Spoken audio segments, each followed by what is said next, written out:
Pelo sinal da Santa Cruz, livrai-nos Deus nosso Senhor dos nossos inimigos. Em nome do Pai, do Filho e do Espírito Santo. Amém. Vamos sentar. Bendito Papa Jorge, amados irmãos e irmãs em nosso Senhor Jesus Cristo. O Evangelho de hoje nos apresenta um alerta contra os falsos profetas. Cuidado com os falsos profetas. Aqueles que vêm com uma aparência de ovelha, mas que por dentro são lobos ferozes. O que é o profeta? O profeta vem de profare. O profeta é aquele que fala em nome de Deus. O falso profeta é aquele que aparenta falar em nome de Deus, mas que fala em nome de si mesmo.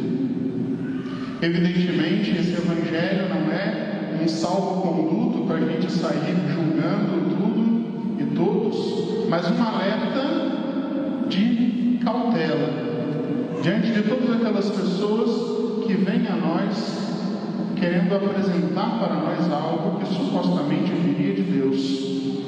Nós vamos nos acautelar baseando-se sobretudo nos frutos que aquela pessoa gera, que aquela árvore dá.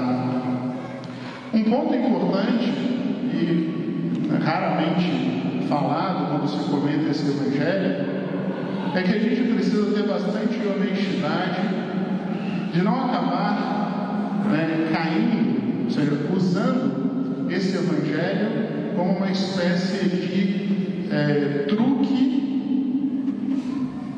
para confirmar nossas opiniões pessoais.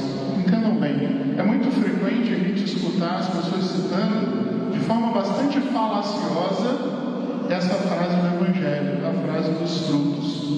Quando as pessoas, em vez de julgar os frutos de fato, criam uma espécie de teologia moral do efeito borboleta. Já ouviram falar no efeito borboleta? Aquela ideia de que uma coisa é uma ação aparentemente inofensiva que acontece aqui, numa escala de causalidades, pode acabar gerando uma consequência lá longe, e às vezes muito maior, muito desproporcional àquilo que começou. Entendam, o fruto de uma bananeira é a banana. Se alguém pega, come a banana, joga a casca no chão e alguém escorrega, a culpa não é da bananeira, por isso. Então, às vezes, a gente acaba caindo nisso. Ou seja, existe um fruto, aí alguém pega aquele fruto, faz uma outra coisa, e aí, baseado nessa terceira coisa, a gente vai lá e condena a bananeira, condena a árvore. Ou, ao contrário, a gente pega um negócio lá que já é terceira ou quarta geração de consequência de alguma coisa para aprovar algo só porque nos agrada. A gente julga pelos frutos uma árvore e não por consequências segundas e terceiras. Mesmo de boas árvores que saem bons frutos, podem surgir depois, fora da vontade da árvore, consequências ruins, porque alguém utilizou mal aqueles frutos. Assim como é próprio da divina providência pegar consequências boas de frutos ruins. Deus é tão bom que Ele tira o bem do mal, assim. Então, às vezes, Deus nosso Senhor consegue aproveitar alguma coisa. É claro, é muito fácil escutar esse evangelho e pensar nos outros. Mas nós sabemos que também nós somos, muitas vezes, profetas para nós mesmos. E quando o Senhor nos manda tomar cuidado com os falsos profetas, o Senhor nos fala também para que a gente tome cuidado conosco mesmos. Muitas vezes somos nós que falamos para nós mesmos em nome de Deus. E quando a gente pensa de que maneira nós podemos ser falsos profetas, a gente pode se recordar da característica que nosso Senhor dá de forma muito clara, falando do falso profeta. O falso profeta, ele tem a aparência de ovelha, mas por dentro ele é um lobo feroz. É próprio do falso profeta essa duplicidade,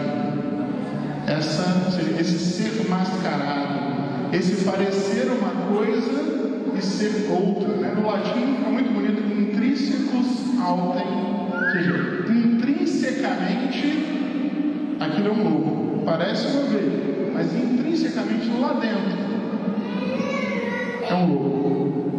E muitas vezes o que nós vemos na nossa própria vida é isso, uma discordância entre aquilo que aparece e aquilo que está dentro. Se a gente conseguisse, talvez, o maior de todos os jardineiros da face da terra, se ele conseguisse pegar uma árvore e dar externamente a aparência de outra, isso não faria com que os frutos ficassem diferentes. O fruto, ele segue a natureza intrínseca da árvore. Assim também acontece conosco. Não adianta a gente criar uma aparência que não corresponde à nossa realidade. O fruto é sempre consequência do que está dentro.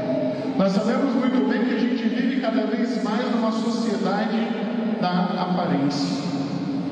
No século XX, os filósofos reclamavam que cada vez mais a sociedade valorizava o ter sobre o ser. Ou seja, na medida em que o bem-estar ia crescendo, que a tecnologia ia avançando, que o ser humano ia tendo capacidade, mesmo financeira, de adquirir mais coisas, o consumismo foi tomando conta das pessoas e as pessoas começam cada vez mais a ser valorizadas pelas posses e não por aquilo que ela é. Cada vez mais, claro, isso continua sendo verdadeiro, só que se sobrepõe ainda uma terceira camada, em que às vezes nem é o ter que vale mais, mas o parecer. E com a facilidade da tecnologia e com a facilidade de mostrar-se para os outros com as redes sociais, a gente vai criando sempre e sempre uma sociedade cada vez mais voltada para a aparência, para os filtros, em que as pessoas modificam mesmo o seu próprio corpo para parecer mais bonitas, e que as pessoas muitas vezes modificam a aparência da sua alma.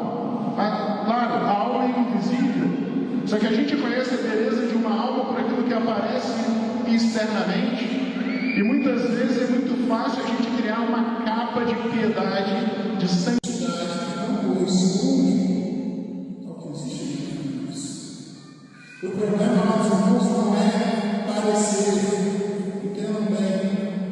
A árvore, ela precisa parecer aquilo que ela é. Não é que a gente agora vai tirar de nós todos os elementos exteriores que nos remetem à piedade e à santidade. O problema não é isso.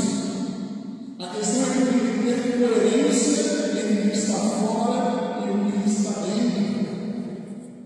Para que aquilo de fora, que transparece piedade e santidade, que fique de fato verdadeira piedade e santidade, senão a gente vive uma espécie de cosplay de santo, ou seja, uma fantasia. A nossa vida cristã não pode ser uma vida de fantasia. A gente precisa refletir algo de autêntico. Porque todas as vezes que a gente vive nessa aparência, na hora que o negócio aperta, as máscaras caem. E quando as máscaras caem, fica muito feio. Mas feio se não parecesse. Não vamos permitir que essa cultura da aparência recaia sobre a nossa cultura. E a gente vive uma vida cristã de autenticidade. E isso a gente percebe, dando aquele fruto que São Paulo fala na carta aos Romanos, quando a gente vive esse processo de conversão, quando a gente se liberta da escravidão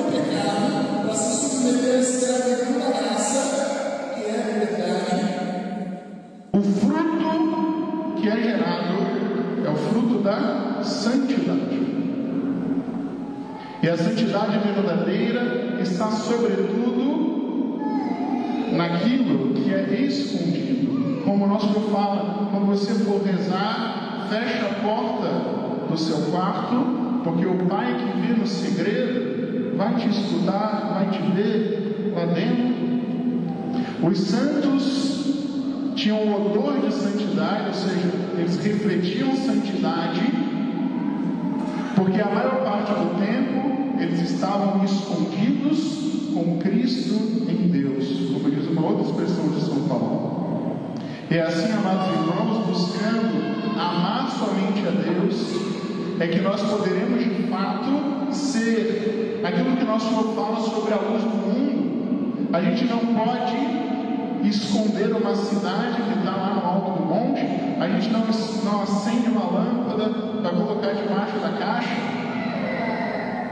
mas nós somente seremos essa cidade sobre o monte se a gente desejar ser uma cidade sobre o monte. Na medida que a gente vive uma vida de santidade escondida, na medida que a gente ama somente a Deus, aí sim,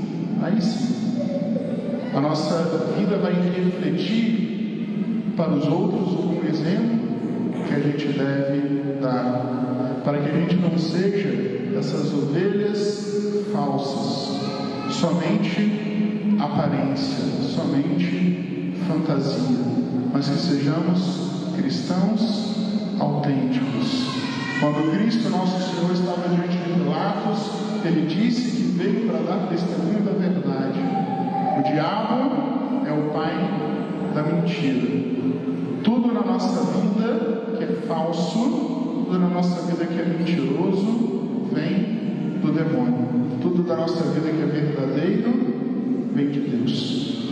Vamos pedir a Virgem Maria, nossa Santíssima Mãe, que nos auxilie para que nós sejamos verdadeiros e autênticos discípulos de Cristo, para que somente depois de estarmos imbuídos, preenchidos de nosso Senhor Jesus Cristo, que aí sim Deus pode nos utilizar para falar aos demais, para que nós sejamos verdadeiros profetas do Senhor. Em nome do Pai, e do Filho e do Espírito Santo. Amém.